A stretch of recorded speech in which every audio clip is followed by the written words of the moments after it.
Sapa Hati bersama Gus Agus. Sobat Dimas di Ajeng yang berbahagia, maka dengan adanya rasa saling ini, saling membahagiakan, saling memahami, dan seterusnya di dalam hubungannya di dalam suami istri di dalam jenjang pernikahan itu, maka sebagai nafkah pun ya ini juga harus juga sama seperti itu ya. Maka apa yang ditanyakan oleh Bapak Alji itu kemarin ya boleh-boleh saja ya, artinya mencampurkan uang pendapatan istri ini dengan pendapatan suami dijadikan satu, ya silakan. Yang paling penting sesuai dengan kesepakatan di antara mereka ini. Ya, karena kalau sudah sepakat kan otomatis ya aja salingnya itu kan pasti digunakan ya. Saling mengerti gitu kan Mas, otomatis. Ya semonggo, cuman yang paling penting ya di antara keduanya ini kalau ya namanya ini harta yang didapat dari dua sumber, dari istri sama suami, kalau mau make ya tentu harus memberitahu gitu kan, supaya tidak menjadikan curiga. Karena kalau tidak memberitahu kan jauh bahaya Mas ya loh. Enggak memberitahu, tahu-tahu uang di simpenan di rumah ya memang sekarang itu kan simpenannya kan macam-macam ya, di bank juga, di rumah kadang kan untuk kebutuhan-kebutuhan tertentu kan di rumah mesti ada simpenan juga. Tahu-tahu uangnya hilang. Hilang 500.000 misalnya gitu. Ya kan? Kalau nggak ngasih tahu kan dianggapnya ini ada yang mencuri kan begitu. Artinya malah bisa jadi suudon gitu kan. Ya walaupun nantinya mesti bertanya gitu kan, ini uang kok siapa yang make gitu kan, kan begitu ya.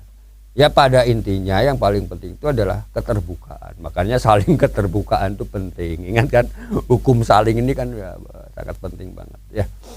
Nah, saling keterbukaan. Maka pada saat mengambil walaupun sebelumnya sudah punya izin untuk bisa sama-sama mengambil dari tempat yang sudah disepakati, ya tetap ya yang namanya ngomong izin ya itu penting. Karena ingat loh, di dalam pernikahan itu kan tidak hanya sekedar itu tadi yang sudah kita bahas itu, enggak. Ada juga yang namanya yang harus dilakukan itu adalah adanya akhlak ya, adab gitu ya. Orang kita ya budi pekerti gitu kan Mas ya, itu harus ada. Kalau enggak ya wah, nggak mungkin akan bisa menjadi rumah tangga yang harmonis, itu nggak mungkin. Akhlak itu penting. Ya, salah satu akhlak di sini adalah yaitu tadi. Ya, apa-apa ya kita harus saling menghormati, gitu kan? Ya, menghormati di sini ya. Kalau dalam hal urusan tadi ya pertanyaannya Mas Bapak Aji itu kan mau tidak mau kan ya saling ngasih tahu, gitu kan? Ya.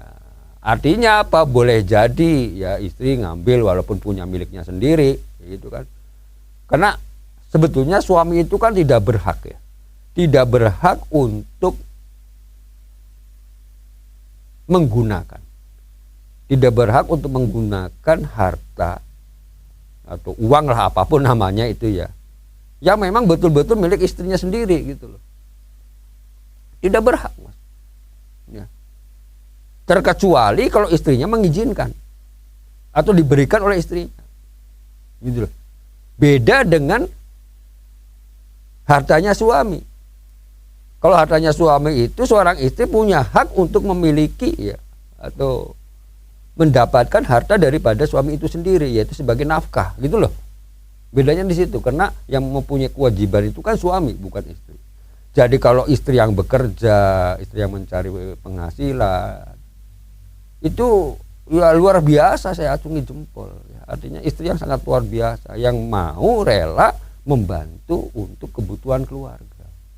Wah, sangat hebat itu kalau bisa seperti itu kan. Walaupun sebetulnya ongkang-ongkang saja istri itu sudah tidak berdosa. Ya, anak-anaknya misalnya nggak bisa apa-apa gitu kan, desa maksudnya tidak bisa dicukupi dengan sesuai dengan yang diharapkan. Nah, istri nggak ongkang-ongkang saja nggak berdosa. Ya, karena yang punya kewajiban adalah suami. Namun makanya ini pahalanya sangat luar biasa kalau istri ini mau, ya toh, mau membantu suaminya juga. Ya, artinya membantu suami di sini ya mencari pendapatan, tentunya dengan izin suami gitu kan. Ya, kalau mau seperti itu yo sangat luar biasa Pak. Ya, mau membantu meringankan beban daripada keluarga itu sendiri. Seperti Mas Diajeng yang berbahagia. Maka kalau kita ngomong soal ini ya, soal kewajiban memberikan nafkah dari seorang suami, itu kan sebetulnya karena ada sebab musabab, karena ada beberapa hal yang memang menjadi wajib hukumnya ya, buat seorang laki-laki itu kan di dalam memberikan nafkah. Yang pertama sebabnya adalah sebab pernikahan, jelas tadi ya yang kita bicarakan selama ini kan, beberapa hari ini kan ya, karena terjadinya pernikahan menjadi suami istri gitu kan Mas, itu kan jelas ya, kita udah usah ngomong lagi soal ini ya, karena itu sudah jelas. Kemudian yang kedua adalah sebab hubungan keluarga. Ini yang kadang-kadang kita jarang perhatikan. Ya. Ini banyak ya pendapat dari para ulama yang intinya bahwa itu suami itu wajib menafkahi ya jelas istri dan anak-anaknya dan orang tuanya dan saudaranya. Nah ini kan kita yang kadang-kadang jarang terpikir, dianggapnya bahwa kalau kita sudah berumah tangga suami dan istri gitu kan Mas, yang kita wajib nafkahi itu ya wis istrinya ya, saudaranya, orang tuanya, itu kadang-kadang kita lupakan, padahal itu menjadi kewajiban bagi seorang suami maupun istri untuk menafkahi orang tuanya, seandainya orang tuanya itu tidak mampu. Ya, arti tidak mampu di sini ya memang sudah tidak punya pekerjaan, sudah tidak punya penghasilan. Ya, gitu ya Mas. Kalau sudah tidak punya pekerjaan, tidak punya penghasilan, nah orang tua kita masih hidup sudah jompo, loh siapa yang mau tanggung jawab? Maka wajib hukumnya bagi anak itu ya, baik itu sebagai suami maupun sebagai seorang istri untuk menafkahi orang tuanya. Nah, maka kalau kita lihat di dalam firman Allah Subhanahu wa taala, a'udzubillahi minasyaitonirrajim, bismillahirrahmanirrahim. Wa qadha rabbuka alla ta'budu illa iyyahu wa bil walidaini ihsana. Yang mana dalam ayat ini ya, di antaranya adalah kita disuruh untuk berbuat baik kepada kedua orang tua. Nah, berbuat baik kepada kedua orang tua ini di antaranya adalah kita memberikan nafkah pada orang tua kita yang masih hidup, gitu loh. Ya. Dan menjadi wajib hukumnya apabila orang tua kita itu sudah tidak mampu, ya keadaannya miskin, fakir, tidak punya penghasilan, mau makan dari mana. Masa sih kita tega seorang anak membiarkan orang tua kita tuh minta-minta di jalanan.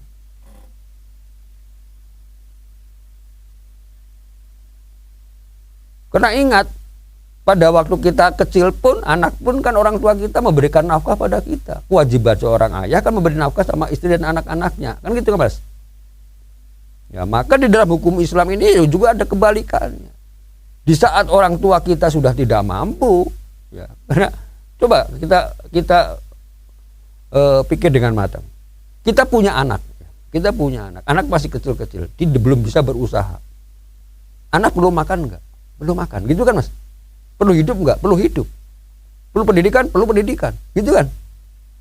Siapa yang membiayai? Siapa yang memberi makan? Kan dengan kewajiban seorang suami memberikan nafkah sama anak-anaknya ini, kan gitu kan Mas? Nah dalam Islam pun kebalikannya.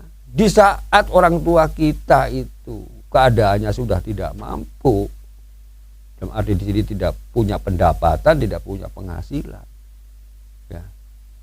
ya menjadi kewajiban kita sebagai anak yang mampu, ya ingat ya, anak yang mampu untuk memberikan nafkah pada orang tuanya.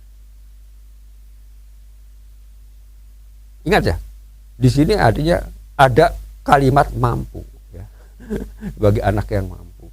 Karena bisa jadi begini, bagaimana kalau anaknya itu tidak mampu juga?